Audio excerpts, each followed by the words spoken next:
Breaking news చూస్తున్నారు. మీరు ఆంధ్రప్రదేశ్లో ఉన్నారా? మరీ ముఖ్యంగా ఈ మంత్ ఎండ్లో బయటకి ఉన్న ట్రిప్లు ప్లాన్ చేసుకుంటున్నారా ఆంధ్రప్రదేశ్కి సంబంధించి? అయితే ఒక్కసారి భారత వాతావరణ శాఖ ఇచ్చిన ఈ అలర్ట్ని చూసే ప్రయత్నం చేయండి. ఆ తర్వాత బయటకు వెళ్లే ప్రయత్నం చేయండి. ఎందుకంటే ఆంధ్రప్రదేశ్కి భారీ వర్ష సూచన జారీ చేస్తోంది ఆంధ్రప్రదేశ్కి సంబంధించి వాతావరణ శాఖ.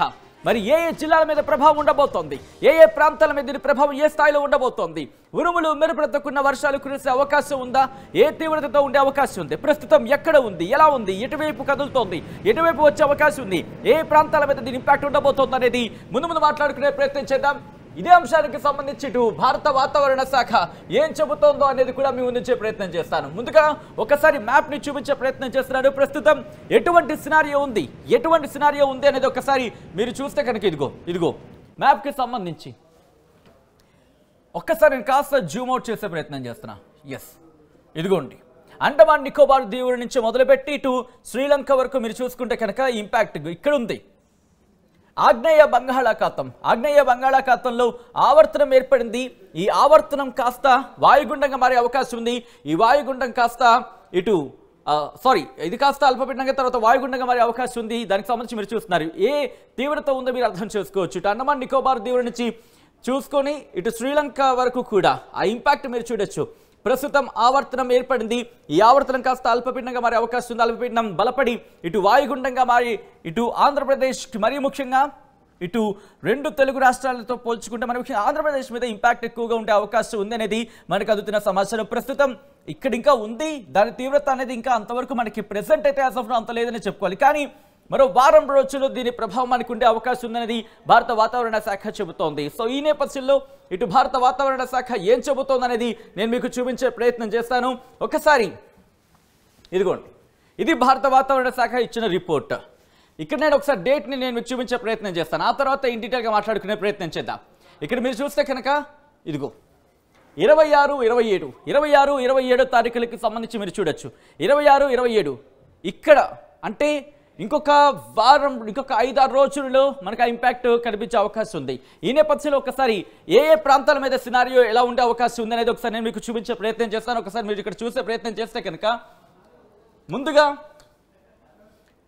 ఉత్తర కోస్తా ఆంధ్ర యానాంకి ఎటువంటి ఇంపాక్ట్ కనిపించట్లేదు యాజ్ ఆఫ్ నౌ. ప్రస్తుతానికైతే మాత్రం ఉత్తర కోస్తా ఆంధ్ర యానాంకి సంబంధించి ఇంపాక్ట్ పెద్దగా కనిపించట్లేదు. కానీ దక్షిణ కోస్తా ఆంధ్రకు సంబంధించి మీరు చూసుకుంటే ఇటు ప్రకాశంకి సంబంధించి ఎల్లో అలర్ట్ జారీ చేస్తుంది వాతావరణ శాఖ. దాంతోపాటు నెల్లూరుకి సంబంధించి ఆరెంజ్ అలర్ట్ జారీ చేస్తుంది. ఒకసారి నేను ఇంకా పైకి వెళ్ళి చూపించే ప్రయత్నం చేస్తాను.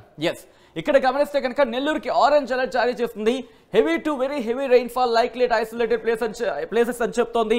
ఎట్ ద సేమ్ టైం అలాగే ప్రకాశానికి సంబంధించి చూసుకుంటే heavy rainfall likely to occur at isolated places అంటూ కూడా భారత వాతావరణ శాఖ చెబుతోంది. అంటే భారీ వర్షాలు కురిసే అవకాశం ఉందనేది భారత వాతావరణ శాఖ చెబుతోంది. ఇంతవరకు మనం కొద్ది రోజుల క్రితం చూసుకున్నాం ఎల్లో అలర్ట్ వరకు ఇచ్చిన పరిస్థితి ఉంది తప్ప ఆరెంజ్ అలర్ట్ అనేది పెద్దగా అంతగా ఇవ్వని పరిస్థితి అనేది చెప్పుకోవాలి. కానీ ఇప్పుడు నెక్స్ట్ వస్తున్న ఈ వాతావరణ మార్పులకు సంబంధించి అంటే వాయుగుండంగా మారే అవకాశం ఉన్నట్టు కూడా చర్చ జరుగుతోంది. అంటే 21వ తారీఖున అంటే ఈ రోజు ఆవర్తనంగా ఏర్పడే అవకాశం ఉంది బంగాళాఖాతంలో. ఆ తర్వాత ఇది 23 అల్పపీడనంగా, ఆ తర్వాత 25 నాటికి వాయుగుండంగా మారే అవకాశం ఉంది, బలపడే అవకాశం ఉంది. దాని తీవ్రతతో 26 నుంచి ఈ ప్రభావం మరింత ఎక్కువగా ఉండే అవకాశం ఉంది ఆంధ్రప్రదేశ్ వ్యాప్తంగా, మరి ముఖ్యంగా కొన్ని ప్రాంతాల్లో అయితే. ఈ నేపథ్యంలోని ఇటు రాయలసీమ మీద కూడా ఇంపాక్ట్ కనిపిస్తోంది. వైఎస్ఆర్ కడప డిస్ట్రిక్ట్, అలాగే వైఎస్ఆర్ డిస్ట్రిక్ట్, అన్నమయ్య, తిరుపతి, చిత్తూరు వీటి మీద ప్రభావం కనిపిస్తోంది. ఇటు వైఎస్ఆర్ డిస్ట్రిక్ట్కి సంబంధించి మీరు చూస్తే ఎల్లో అలర్ట్ జారీ చేస్తుంది. దాంతోపాటు అన్నమయ్య డిస్ట్రిక్ట్ కూడా ఎల్లో అలర్ట్ జారీ చేస్తుంది.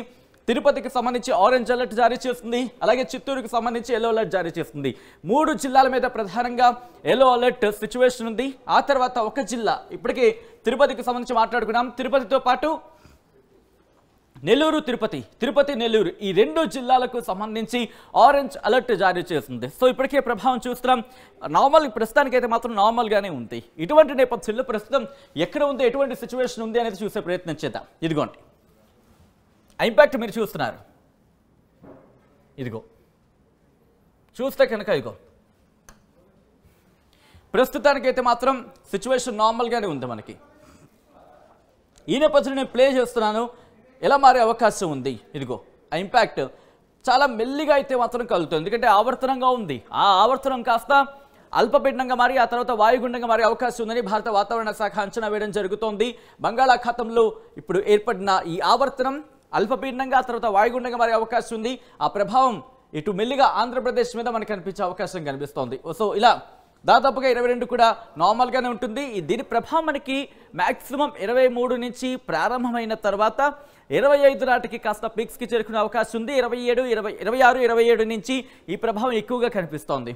సో ఇంపాక్ట్ అనేది మీరు చూడొచ్చు. సో 22 వరకు కూడా మనకి ఎక్కడ ఆ సిచ్యువేషన్ అనేది పెద్దగా ఉండదనే చెప్పుకోవాలి. కానీ ఆ తర్వాత చూస్తే 23 నుంచి కాస్త ఇంపాక్ట్ ఇటు చెన్నై తీరాన్ని అలాగే చెన్నైకి సంబంధించి కావచ్చు, చెన్నై తీరాన్ని తాకబోతుంది. ఆ తర్వాత ఆ ఇంపాక్ట్ మనకి కంటిన్యూ కాబోతుంది. సో ఇక్కడ నుంచి ఒకసారి నేను స్కైమెట్కి సంబంధించి చూపించే ప్రయత్నం చేస్తాను. ఎందుకంటే కాస్త ఆథెంటిక్గా భావించడం జరుగుతూ ఉంటుంది స్కైమెట్ రిపోర్ట్ని. ఈ నేపథ్యంలో స్కైమెట్ ఏం చెబుతోంది అనేది ఒకసారి నేను మీకు వివరించే ప్రయత్నం చేస్తాను. Here it is. ఇది 21కి సంబంధించి స్కైమెట్ ఏం చెబుతుంది అనేది. ఆ తర్వాత 22 కూడా కాస్త క్లియర్ స్కై ఉంది. ఆ తర్వాత 23కి సంబంధించి కూడా క్లియర్ స్కై చెప్తోంది. కానీ 24, 25 ఇదిగో 25 నుంచి మీరు చూస్తే కనుక రాయలసీమ మీద కాస్త ఇంపాక్ట్ స్టార్ట్ అవుతుంది. 26కు సంబంధించి చూస్తే ఇదిగో 26వ తారీఖున ఇటు తమిళనాడు మీద ఇంపాక్ట్, తమిళనాడు తెలంగాణ మీద కాస్త తక్కువ ఉందనే చెప్పుకోవాలి. రాయలసీమ దక్షిణ కోస్తా ఆంధ్ర మీద ఇంపాక్ట్ మనకు కనిపిస్తోంది. కానీ తెలంగాణకు శ్రీలంకతో పాటు తమిళనాడు మీద కూడా మనకి కాస్త ఇంపాక్ట్ అనేది కనిపిస్తోంది. దాంతోపాటు కర్ణాటకకు సంబంధించి కూడా కాస్త ఆ ఇంపాక్ట్ని మనం చూడొచ్చు. ఆ తర్వాత అంటే 27వ తారీఖున మాత్రం ఆంధ్రప్రదేశ్ మీద పూర్తి స్థాయిలో దీని ప్రభావం ఉంది. ఇటు ఆంధ్రప్రదేశ్ వ్యాప్తంగా 10 మిల్లీమీటర్ల వరకు కూడా వర్షపాతం నమోదే అవకాశం కనిపిస్తోంది.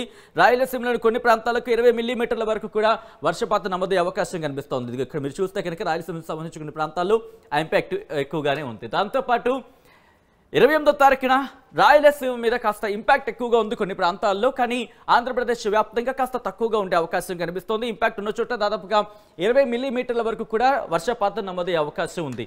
ఆ తర్వాత అంటే 29న ఇటు ఆంధ్రప్రదేశ్ వ్యాప్తంగా దీని ప్రభావం కనిపిస్తోంది. అంటే దాదాపుగా 10 మిల్లీమీటర్ల వరకు వర్షపాతం అక్కడక్కడ నమోదయ్యే అవకాశం ఉంది. దాంతోపాటు కొన్ని ప్రాంతాల్లో చాలా తక్కువ చోట్ల మాత్రమే ఎల్లో కలర్ మనకు కనిపిస్తుంది. అంటే 20 మిల్లీమీటర్ల వరకు కూడా వర్షపాతం నమోదయ్యే అవకాశం ఉంది. ఆ తర్వాత అంటే 30వ తారీఖుని గమనిస్తే సిచ్యువేషన్ నార్మల్గా ఉండే అవకాశం ఉంది. కానీ తెలంగాణ మీద కూడా ఇంపాక్ట్ మనకు కనిపిస్తుంది. కాస్త మొత్తంగా అయితే 2 తెలుగు రాష్ట్రాలకు కూడా 10 మిల్లీమీటర్ల వరకు కూడా వర్షపాతం నమోదయ్యే అవకాశం ఉందని భారత వాతావరణ శాఖ అంచనా వేయడం జరుగుతోంది. ఆ తర్వాత డిసెంబర్ 1కి సంబంధించుకుని ఇంపాక్ట్ కొనసాగే అవకాశం అయితే ఉంది.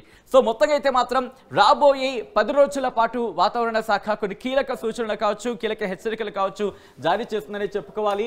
ఎందుకంటే బంగాళాఖాతంలో ఇక్కడ ఆవర్తనం ఏర్పడింది. ఆ ఆవర్తనం కాస్త అల్పపీడనంగా మారే అవకాశం ఉంది. ఆ అల్పపీడనం కాస్త వాయుగుండంగా మారే అవకాశం ఉందని వాతావరణ శాఖ అంచనా వేయడం జరుగుతోంది. బలపడితే కనుక సిచ్యువేషన్స్ మారే అవకాశం ఉంటుంది. కానీ దీనికి సంబంధించి వాతావరణ శాఖ ఎప్పటికప్పుడు అలర్ట్స్ జారీ చేస్తుంది. సో మీరు కూడా ఈ అలర్ట్స్కి తగినట్టుగా వెళితే కనుక ఇష్యూస్ ఫేస్ చేసే అవకాశాలు చాలా మినిమైజ్ చేయొచ్చు, ఇష్యూస్ని మినిమైజ్ చేయొచ్చు అని చెప్పుకోవచ్చు. సో మొత్తంగా అయితే మాత్రం మీకేమనిపిస్తోంది వర్ష సూచనకు సంబంధించి?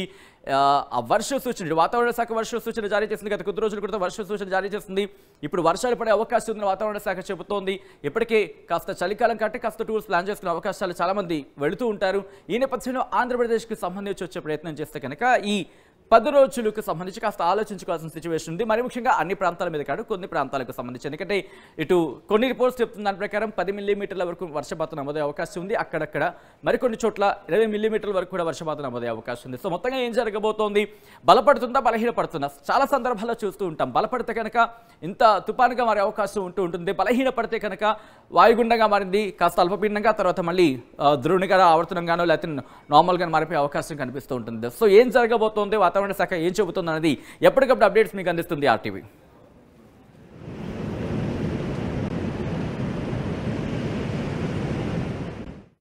ఆర్టీవీ యాప్ వార్తల్ని క్షణాల్లో చదివే అవకాశం ఉంటుంది. ఒక న్యూస్ పేపర్, ఒక టెలివిజన్ ఛానల్ మీ చేతుల్లో ఎప్పుడూ ఉంటాయి.